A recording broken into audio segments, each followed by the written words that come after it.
السلام علیکم ناظرین، میں محمد اسلم حسین سیاست کی خبروں میں آپ سب کا استقبال کرتا ہوں۔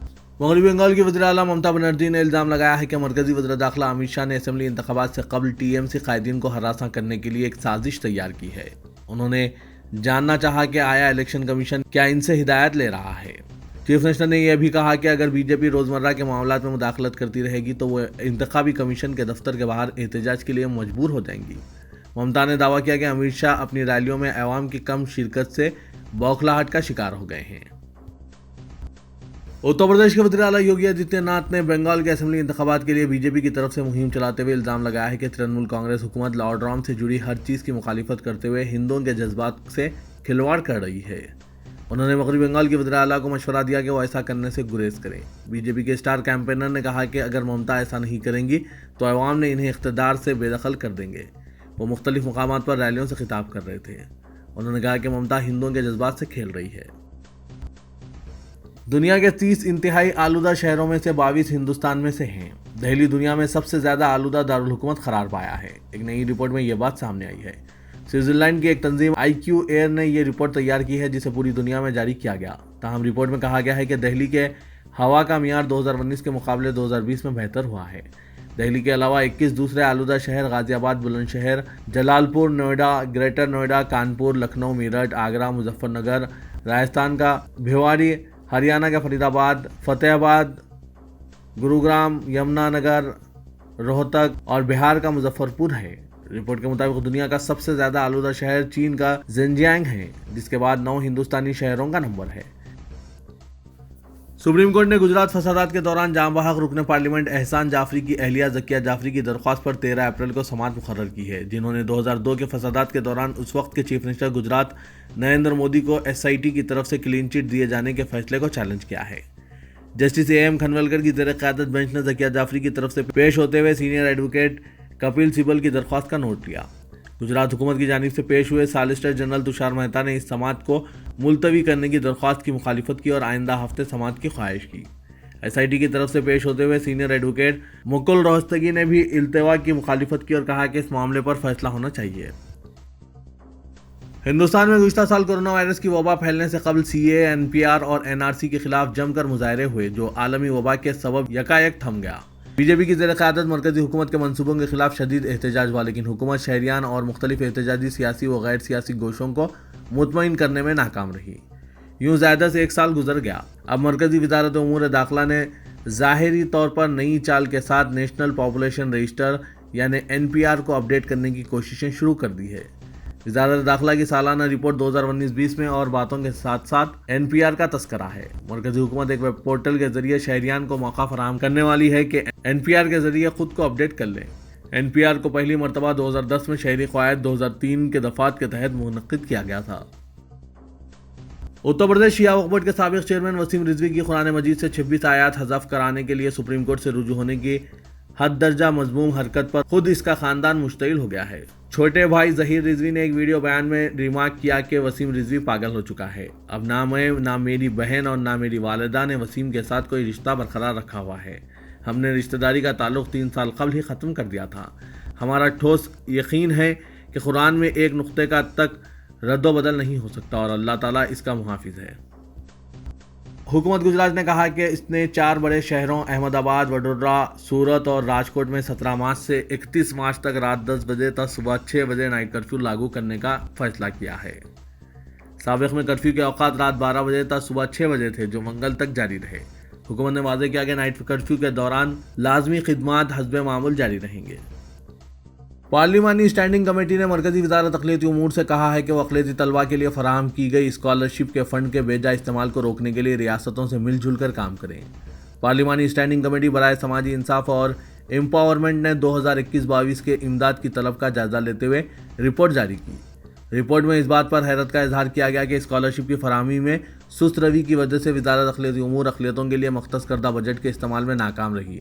اگرچہ کہ عام بجٹ میں اقلیتوں کے لیے رقم کم کر دی گئی تھی، اس کے باوجود متعینہ رقم کا خاطر خواہ استعمال بھی نہیں کیا گیا۔ سابقہ حکومت نے اقلیتوں کے لیے 5,000 کروڑ روپے مختص کیے تھے۔ موجودہ مودی حکومت نے اس رقم میں 1,000 کروڑ روپے کی کمی کرتے ہوئے 4,000 کروڑ روپے مختص کر دیے تھے۔ حکومت نے وضاحت کی کہ اسکالرشپ اسکیم کے لیے رقم میں کوئی کمی نہیں کی گئی۔ دیگر وزارتوں کی جانب سے رقومات کا بھرپور استعمال کیا گیا، لیکن وزارت اقلیتی امور نے فنڈ کا خاطر خواہ استعمال نہیں کیا۔ سینئر بی جے پی قائد سید شاہ نواز حسین نے سابق صدر نشین اتر پردیش شیعہ وقف بورڈ مولون وسیم رضوی پر تنقید کی اور کہا کہ ان کی پارٹی کسی بھی مذہبی کتاب کی توہین کرنے والوں کے سخت خلاف ہے۔ بی جے پی کے قومی ترجمان نے کہا کہ وسیم رضوی کو ایسی حرکت کرتے ہوئے ملک کا ماحول خراب نہیں کرنا چاہیے۔ شاہ نواز حسین نے کہا کہ میں وسیم رضوی کی سپریم کورٹ میں درخواست پر سخت اعتراض کرتا ہوں، میں اس کی مذمت کرتا ہوں۔ بی جے پی قرآن یا کسی بھی دوسری مذہبی کتاب میں تبدیلی کے حق میں نہیں ہے۔ نماز فجر کی اذان لاؤڈ اسپیکر کے بغیر دینی ہوگی اور درگاہوں میں لاؤڈ اسپیکر کے استعمال کے سلسلے میں کرناٹک ریاستی وقف بورڈ نے ایک اہم سرکولر جاری کیا ہے۔ سرکولر کے مطابق نماز فجر کی اذان کے لیے لاؤڈ اسپیکر کے استعمال پر پابندی عائد رہے گی، جبکہ دیگر نمازوں کی اذان مقررہ والیوم کے مطابق دی جا سکتی ہے۔ سری لنکائی حکومت برقعے پر امتناع کے فیصلے کو عملی جامہ پہنانے کے لیے کسی طرح کی جلد بازی کا مظاہرہ نہیں کرے گی، جبکہ اس معاملے پر کوئی فیصلہ اتفاق رائے سے کیا جائے گا۔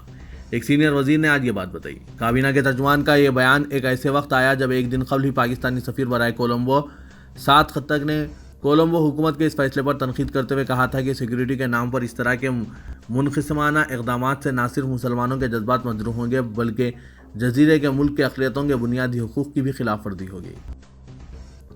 سعودی عرب میں کرپشن کے خلاف تازہ کریک ڈاؤن کے دوران کئی وزارتوں کے ملازمین سمیت تقریباً 241 افراد کو گرفتار کر لیا گیا۔ الجزیرہ کی رپورٹ کے مطابق سعودی عرب کے انسداد احتساب اتھارٹی کا کہنا تھا کہ کئی وزارتوں سمیت 241 افراد کو مبینہ طور پر کرپشن میں ملوث ہونے پر گرفتار کر لیا گیا ہے۔ سعودی عرب کے نیشنل اینٹی کرپشن کمیشن نے اپنے بیان میں کہا کہ مشتبہ افراد میں وزارت داخلہ، صحت، میونسپل اور دیہی امور، ہاؤسنگ، تعلیم، انسانی بہبود، سوشل ڈیولپمنٹ، کسٹم اور پوسٹل کے ملازمین شامل ہیں۔ رپورٹ میں کہا گیا ہے کہ گرفتار افراد کے خلاف رشوت لینے، اختیارات کا غلط استعمال اور جعلسازی کے الزامات ہیں۔ تلنگانہ حکومت عوام پر کسی بھی نئے ٹیکس کا بوجھ عائد کیے بغیر ریونیو سرپلس بجٹ برائے مالیاتی سال 2021-22 تلنگانہ اسمبلی میں پیش کرے گی۔ وزیر فائنانس ہریش راؤ 18 مارچ کو اسمبلی میں بجٹ پیش کریں گے۔ کورونا وبا اور لاک ڈاؤن کی صورتحال میں ریاست کی آمدنی میں 50,000 کروڑ کی کمی کے باوجود حکومت نے اضافی آمدنی پر مبنی بجٹ پیش کرنے کا فیصلہ کیا ہے۔ چیف منسٹر کے چندر شیکھر راؤ اور وزیر فائنانس ہریش راؤ نے اعلیٰ عہدیداروں کے ساتھ اجلاس میں بجٹ کو خطیت دی ہے۔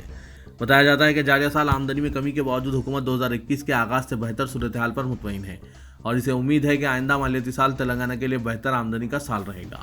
2014 میں نئی ریاست کے قیام کے بعد پہلا بجٹ ریونیو سرپلس رہا تھا۔ یہ دوسرا موقع ہے جب حکومت زائد آمدنی کا اظہار کرے گی۔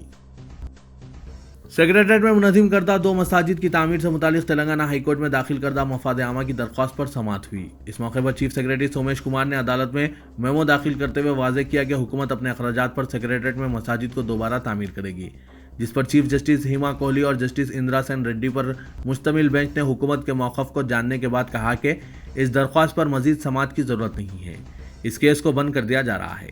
یاد رہے کہ KCR نے مساجد کی تعمیر کا وعدہ کیا ہے، لیکن اب تک اس سلسلے میں تعمیری کاموں کا آغاز نہیں کیا گیا۔ ریاست تلنگانہ میں کورونا کا زور بڑھتا جا رہا ہے۔ ایسا لگتا ہے کہ کورونا سے اسکولی طلبہ اور اساتذہ زیادہ متاثر ہو رہے ہیں۔ کاماریڈی اور کریم نگر کے بعد اب حیدرآباد کے ناگل میں کورونا کا تازہ واقعہ پیش آیا، جہاں اقلیتی اقامتی اسکول میں 38 طالبات کورونا سے متاثر ہو گئے۔ اس اطلاع کے ساتھ ہی خوف و دہشت کا ماحول پیدا ہو گیا۔ والدین اور سرپرست ناگل میں واقع مائنورٹی ریزیڈنشل اسکول گرلز پر جمع ہو گئے اور بچوں کی خیریت دریافت کرتے ہوئے اپنے ساتھ لے کر چلے گئے۔ فوری میڈیکل ٹیم کو طلب کرتے ہوئے طالبات کی جانچ کی گئی۔ اس اقلیتی اقامتی اسکول میں 160 طالبات زیر تعلیم ہیں۔ Inspector general police north Nagi ready IPS نے واضح کیا کہ بھینسا کے فرقہ وارانہ تشدد میں ہندو وہانی کے سرگرم کارکن ملوث ہے اور اس تنظیم کے کارکنوں نے ہی یہ پورا معاملہ شروع کیا اور ختم کیا ہے۔ سنتوش نامی ضلع کے ہندو وہانی کے صدر کی ایما پر ہی آتش زدگی کے واقعات پیش آئے اور سنتوش کی گرفتاری کے بعد سنسان مقامات پر ہونے والے واقعات رک گئے۔ انہوں نے آج پریس کانفرنس سے خطاب کرتے ہوئے پولیس پر جانبدارانہ طریقے سے کام کرنے کے الزامات کی تردید کرتے ہوئے کہا کہ پولیس نے تمام شواہد کی بنیاد پر تشدد میں ملوث ملزمین کی گرفتاری عمل میں لائی ہے اور اس میں اکثریت ہندو وہانی کے ارکان کی ہے۔ رکن پارلیمنٹ حیدرآباد و صدر مجلس اتحاد المسلمین اسد الدین اویسی نے نریندر مودی حکومت پر سخت تنقید کرتے ہوئے کہا کہ اس حکومت نے گزشتہ 6 سال کے دوران مسلم اقلیتوں کی تعلیمی ترقی اور ان میں ترک تعلیم کے رجحان کو کم کرنے کے لیے کوئی اقدامات نہیں کیے۔ ہر سال 1 کروڑ مسلم طلبہ مرکز کے اسکالرشپ سے محروم ہو رہے ہیں۔ انہوں نے نریندر مودی حکومت کی قومی تعلیمی پالیسی پر بھی شدید نکتہ چینی کرتے ہوئے کہا کہ یہ دستور کی دفعہ 28 کے خلاف ہے۔ تعلیمی پالیسی ہندوتوا آئیڈیالوجی کو ذہن میں رکھتے ہوئے تیار کی گئی ہے۔ لوک سبھا میں وزارت تعلیم کے مطالبات زر پر بحث میں حصہ لیتے ہوئے انہوں نے کہا کہ وہ ان مطالبات زر کو مسترد کرتے ہیں کیونکہ موجودہ حکومت نے کوئی ٹھوس اقدامات نہیں کیے۔